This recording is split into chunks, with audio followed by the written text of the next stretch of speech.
नगर के बीचों बीच एक प्रसिद्ध संत प्रतिदिन प्रवचन किया करते थे। दूर दूर से लोग उनकी वाणी सुनने आते थे। उन्हीं में एक अनाज व्यापारी भी था जो अपने बेटे आरव के साथ पहली बार उनके प्रवचन में शामिल हुआ। संत ने कहा, हर जीव में आत्मा है और सभी आत्माएं समान हैं। हमें सभी प्राणियों के प्रति दयालुता रखनी चाहिए।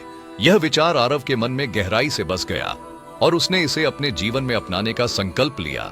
अगले दिन व्यापारी ने कुछ समय के लिए अपनी दुकान बेटे को सौंप दी और खुद बाहर चला गया।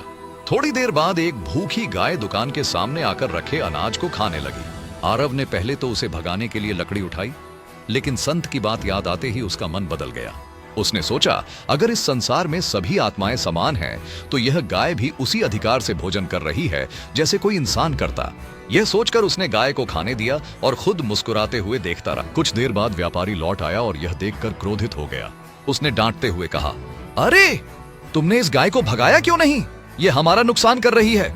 आरव ने शांत भाव से उत्तर दिया, पिताजी, संत ने कहा था कि सभी प्राणियों की आत्माएं समान होती हैं।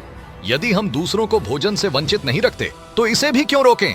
यह सुनकर व्यापारी कुछ देर तक सोच में पड़ गया। व्यापारी ने महसूस किया कि बेटा भले ही छोटा था, लेकिन उसकी सोच गहरी थी। उसने सिर पर हाथ फेरते हुए कहा, बेटा, आध्यात्मिकता और व्यापार दोनों जरूरी हैं, लेकिन संतुलन भी आवश्यक है।